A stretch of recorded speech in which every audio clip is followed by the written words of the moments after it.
नमस्कार, रामराम मंडळी सर्वांना. ह्या आहेत सबस्क्रायबर.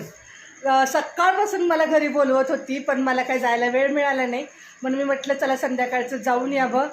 तर चहा पाणी झालेला आहे. म्हटलं ह्यांची सासरी बुवा होते म्हणून आतमध्ये बाहेर व्हिडिओ काढला नाही. म्हटलं चला आतमध्ये काढूया, कारण सांजची वेळ आहे, त्याच्यामुळे हळदी कुंकाचा आता कार्यक्रम होतोय. तर हे सबस्क्रायबर आहेत. नाव काय तुझं? प्रियंका नाव आहे हिचं. खूप छान स्वभाव आहे, दिसायला खूप भारी आहे. मी तिला म्हटलं होतं मी तुला गावाला आली की नक्की भेटणार म्हणून. त्या हळदी कुंकू आता आम्ही लावून घेतो.